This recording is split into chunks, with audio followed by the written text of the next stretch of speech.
The newest Tempest Trails event, Ninja Novices, is out right now, and we're going to be talking about the rewards you can earn. As always, for earning the maximum 50,000 points, you can get up to 42 orbs, 11,000 feathers, and 80 sacred coins. For November, we are now earning a firm 11 divine codes, and you can get 50 of those. Then the blessing is a water blessing to go with Legendary Dimitri from last month. For Sacred Seals, we're getting Kestrel Stance and Honed Beast. Then for our reward unit, it's going to be Ninja Hana, and you can get a 4-star and 5-star copy. She's looking like a very fun reward unit, so we'll be talking about her a bunch later on. For our Sacred Seals, starting with Kestrel Stance 2, the skill grants +4 attack and speed on the enemy phase. Kestrel Stance finally managed to escape the grips of Legendary Ryoma to get its tier 3 version this year, and now the tier 2 one is a Sacred Seal. This stance is definitely better as a secondary source of attack and speed, and it's a decent enemy phase stance for faster units that aren't running quicker post. If you want some bonus attack to go with your doubles, then Kestrel Stance 2 isn't a bad seal. It can complement those close call type units who turn speed into their defensive stat. This seal will complete these speed-based stances and join Steady Posture and Swift Stance. Since it only has 2 tiers, it will also only require 1 upgrade via Sacred Coins. Next we have Honed Beast. This beast emblem buffing skill grants +6 attack and speed to adjacent beast allies for 1 turn. Obviously this seal is only useful for beast teams or teams with lots of beast units, but it was only on 2 5-star only units beforehand, so it's a very nice sacred seal to have. The best part of Honed Beast as a sacred seal is that Raisin, the premier budget beast dancer, has fortified beasts in his base kit, which means you can combo both of those buffs if you want. He can give everyone +6 to all stats. Now getting the +6 attack and speed buffs are super nice as a supportive dancer. Honestly, with how many teams I see running Raisin with Tabarn and Natsala, the value of this seal is pretty high. The 3 movement of flying beast units makes them great attackers, and the cavalry beast units are also great initiators, so Honed Beast is a very nice buff. I personally like to use a couple of Gale Force units for resonant battles with Raisin, of course, so Honed Beast as a sacred seal makes me very happy. This seal also doesn't need any sacred coins for upgrades, so no need to worry about that. I am Hana of Hoshido. I may not be wielding my katana, but my form is still first rate. Ninja Hana is our newest reward unit, and boy is she a good one. Some very nice looking artwork, and her bright green and pink axes stand out a lot. Hana will also have some fancy dual wielding animations, so that's a nice bonus to using her. As a unit, Ninja Hana is going to be an Axe Infantry unit that's going to give her a lot of build options right off the bat. For stats, she has 42 HP, 36 attack, 40 speed, 28 defense, and 30 resistance. I know we got quite a bit of free-to-play friendly infantry axes out there, but Ninja Hana ain't messing around with low or middling speed. She is very fast, and she even has a speed super boon. 36 attack, 40 speed is so enticing, and 20 defense and 30 res isn't the lowest of either stat either. Hana's gonna have a defense super boon as well, so that would give her a very nice and balanced defensive spread if you want to go for that. We are getting 40 trait fruits with the Pawn of Loki event coming soon, so perhaps Hana could be a recipient. We will talk about her base stats later on because she is in a very nice spot for the Infantry Axe class in general. Now, while Hana has some great stats, she also brings her own dual-wielding axe weapons. The Ninja Masakari Plus is the axe version of the other inheritable ninja weapons on the banner. It has 9 might and grants a flat +4 speed while inflicting -4 defense and res. If unit initiates combat, unit attacks twice. Alrighty, so these axes look great visually, and they are the slightly stronger and much faster version of the Brave Axe. Hana is going to have a staggering 44 speed with these Brave weapons, which is insane for a free unit. The -4 defense and res is going to hurt, but Brave weapons are player phase oriented anyway, so it shouldn't be too bad. The massive increase in speed versus a normal Brave Axe is definitely worth the trade-off, at least to me, and these Ninja Masakaris are going to be geared for any quad attacking type of build.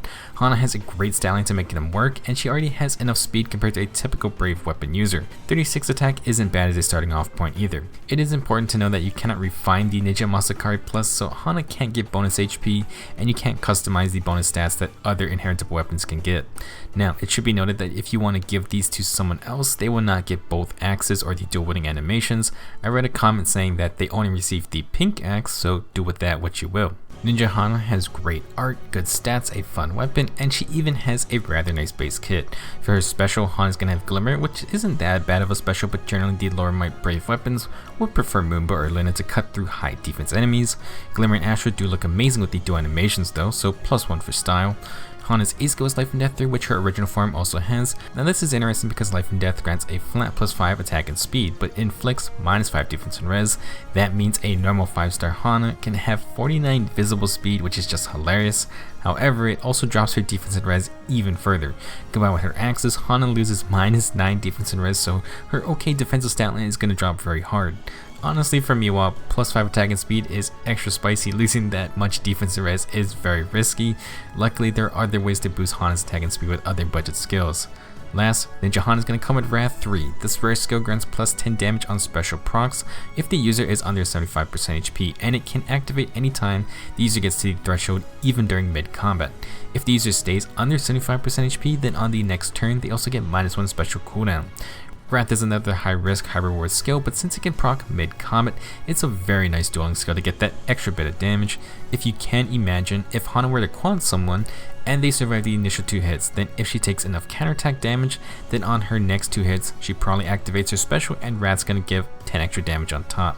This is where the -9 defense and res can kind of help, since Hana should take sizable amounts of damage, but obviously if she gets one shot, then that's not great. Overall, a risky but fun build, and if Hana can quad while surviving, her damage output in a single fight is very high. Now, if you want to merge Hana up, she will get +1 HP, speed, and defense with the neutral nature. That is fine if you don't want to spend trait fruits, but for those going for the +10 projects, it is incredibly hard to ignore the plus speed super boon or even the defense super boon. Both are very good, and for the high tier arena players, these super boons will help Hana hit the next BST bin. In terms of +10 merges, Hana looks incredibly fun. She could hit 48 speed with the speed super boon, which is just wild, and if she keeps her axes, that would go up to 52 speed. Since we are already talking about merge projects, we have to see how Hana stacks up to the competition. I've talked about a lot of these slower to middling speed axe infantry units when discussing Pirate Daros and Grim Hinata, so you can check those videos out if you want more comparisons. For this video, I want to focus on speed, and here are the fastest infantry axe units that are free to play friendly. I always like to show off Commander Anna because for so long she was the fastest axe unit in the game, which was just hilarious to me. For fast mergeable units, we got Echidna and Summer Ilger, but the difference between 40 speed and 36 speed is kinda noticeable. Echidna can no longer take advantage of the fact that she could use boons, since Ninja Hana can use trade fruits for those that want to fully invest in her. Now right behind these two are the 3 boys with the refined axes, Legion, Raven, and Lioness. Each of their weapons actually grant +5 attack and speed, but that only lets them catch up to Hana's impressive 40 base speed. Overall, just from a base stat point of view, you can see Ninja Hana is really high up in terms of offensive prowess.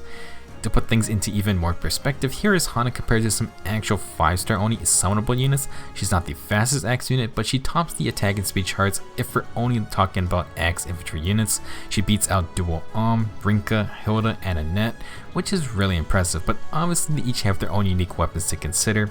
Ninja Hana will also be our first Gen 5 infantry axe unit, so for now, her stats look really solid. For builds, we are going to repeat a lot of what we covered for Ninja Zahark and Navarre because they are similar units. However, Hana throws in her own curveball with Wrath in her base kit. As we mentioned before, using Life and Death 3 to rack up a worrying -9 defense and res total is interesting.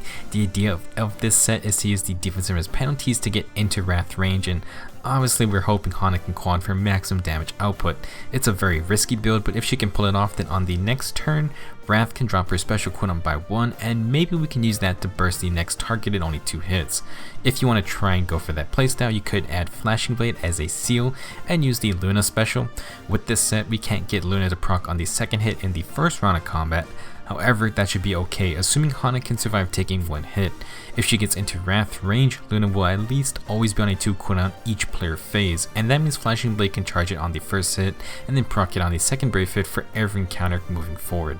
Personally, I feel like her Life and Death is too risky, but if you want alternative skills, then you could use Fury, Swift Sparrow, or Death Blow and Darting Blow.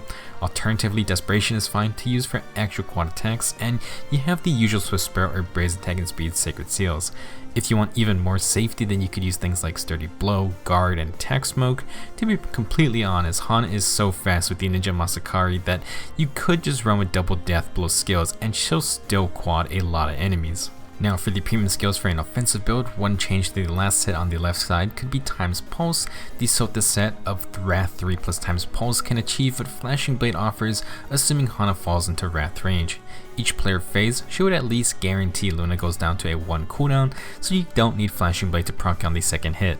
For A skills, Swift Sparrow 3 is the best option if you don't want to drop more defense and res, but Hana can copy Navarre's Flashing Blade 4 and low speed and defense build as well. It also works nicely with Wrath. If you are worrying about really tanky units, Hana or an ally could bring chill defense with debuffs. If you want more defensive tools, then sturdy impact with the attack and defense solo seal would be nice if you think Hana has enough speed, but you want her to not lose all her HP on counterattacks. With attack smoke, this could also be a way to survive the enemy phase better. Honestly, with all the speed Hana has naturally and the fact that Ninja Masakari actually grants more speed, it makes build options incredibly flexible.